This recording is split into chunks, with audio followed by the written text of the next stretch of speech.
Mesdames et messieurs, les langues de travail de cette conversation sont le français et l'anglais avec interprétation simultanée. Des indications pour écouter l'interprétation apparaissent dans la fenêtre de conversation ou chat. Si vous êtes bilingue, vous n'avez aucun paramètre à changer. Mais si vous voulez suivre cette conférence intégralement en français, vous cliquez sur le globe dans le bandeau de commande, puis vous sélectionnez le français. Et si vous entendez trop fort la langue originale en arrière-plan, cliquez à nouveau sur le globe et sélectionnez « Couper la version originale ». Merci, bonne conférence à toutes et à tous. We wish everyone a fruitful discussion.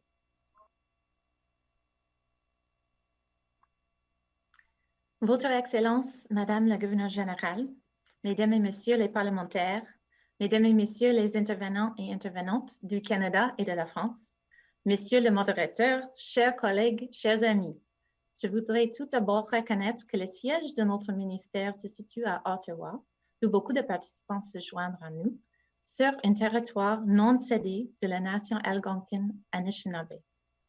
Je suis Amy Baker, chargée d'affaires et chef de mission de l'ambassade du Canada en France. Je souhaite la bienvenue à toutes et tous à notre webinaire « Réconcilier les mémoires pour apaiser le présent ». L'histoire de chaque pays est unique et c'est d'elle qui procède notre culture, nos institutions et nos équilibres particuliers. Mais faire face à son histoire est un défi éminemment contemporain. Nos deux pays, le Canada et la France, ont ceci en commun qu'ils ont choisi de relever ce défi pour apaiser le présent et préparer un meilleur avenir. Au Canada, la réconciliation porte sur l'histoire et les relations d'aujourd'hui entre les peuples autochtones et les Canadiens. Cet enjeu est une grande priorité de notre pays, notamment depuis la création de la Commission de vérité et réconciliation en 2008. La découverte en mai dernier des tombes anonymes de pensionnats de Kamloops en Colombie-Britannique a créé une onde de choc à travers notre pays et réveillé les consciences.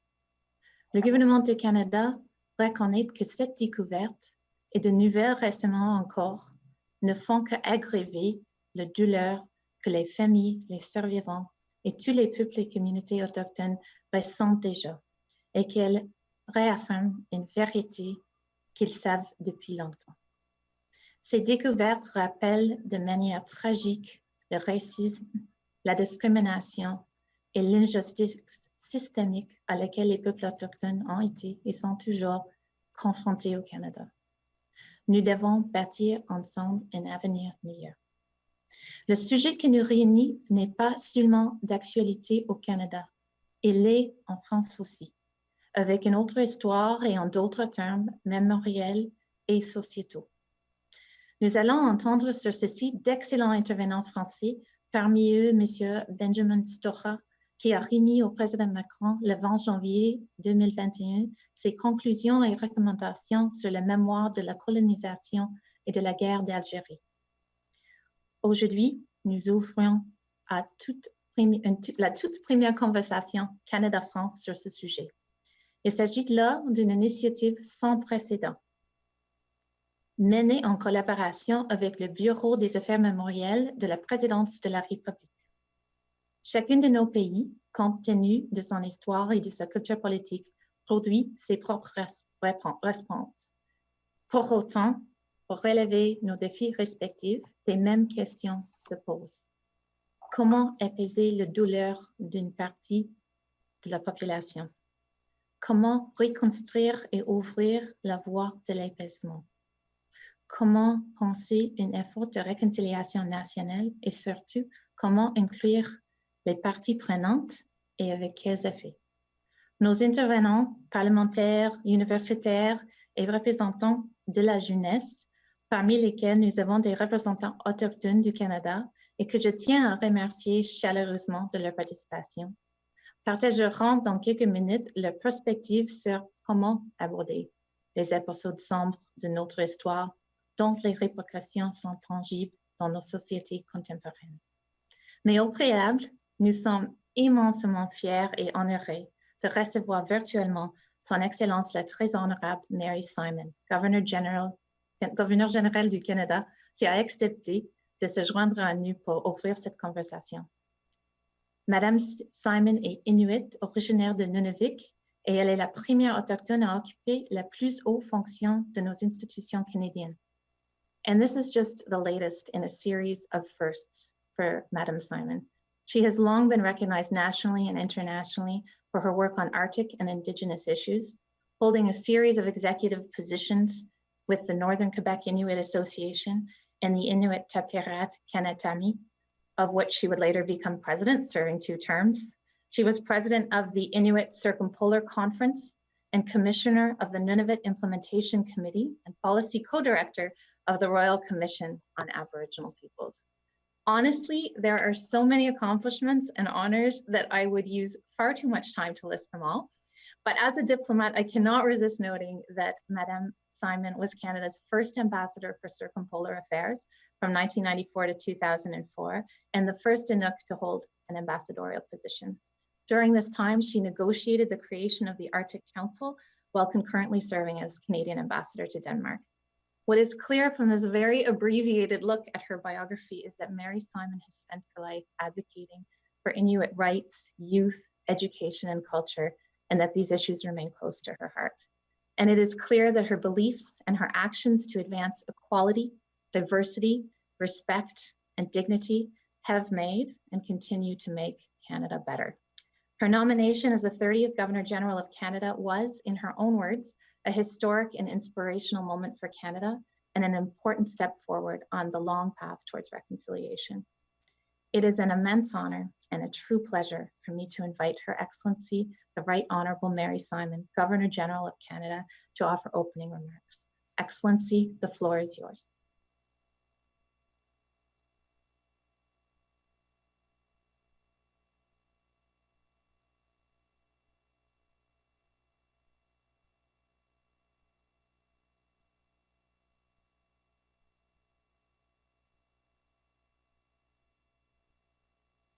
On n'entend pas.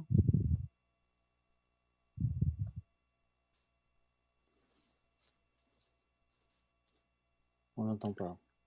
On Oh, va I'm attendre une sorry, I minute, didn't peut-être on a realize une my. difficulté technique. Oh, Okay. Okay, I'm sorry about that. I didn't realize my microphone was off. So, good morning and good afternoon. Unusakut, bonjour. Je suis très heureuse de me joindre à vous aujourd'hui afin de discuter d'une. I'm hearing the interpretation.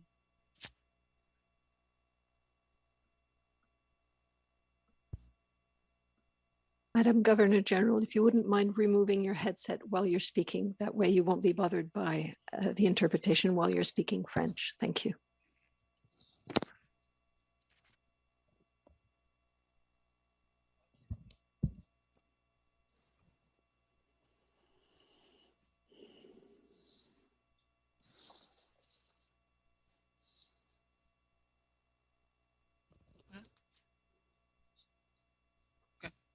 Okay, I'm sorry.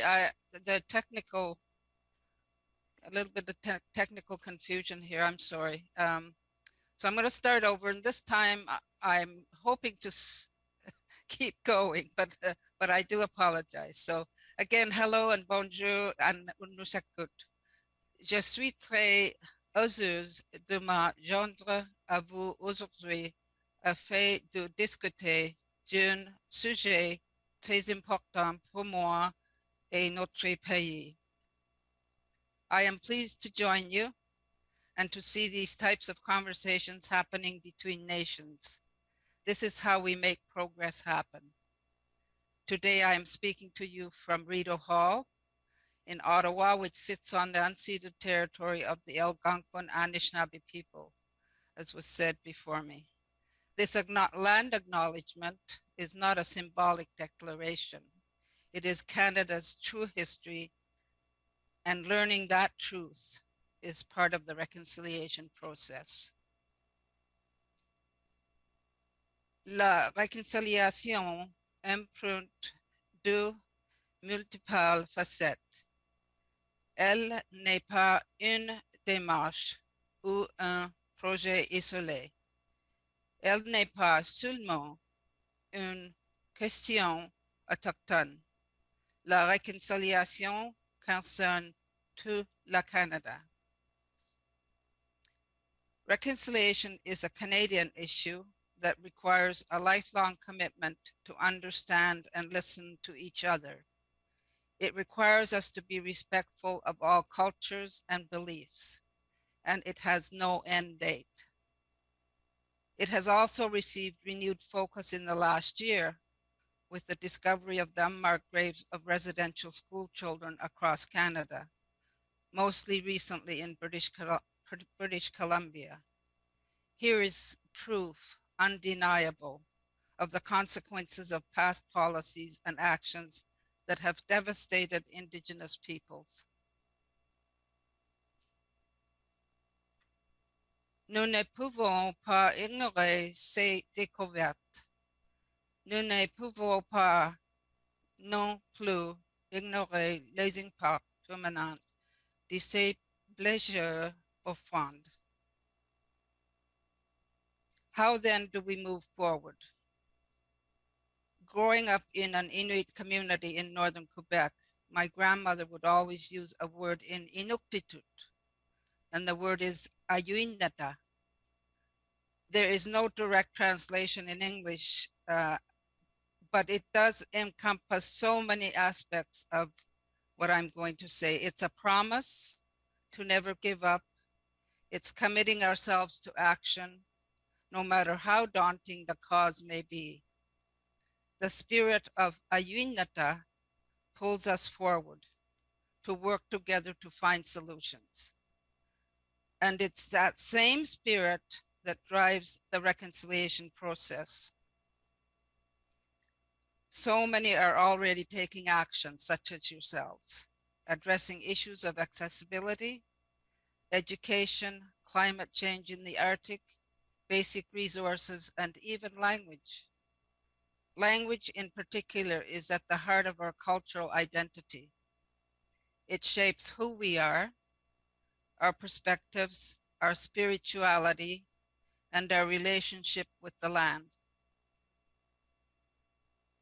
Je comprends très bien l'importance de la langue et le désir de protéger notre culture.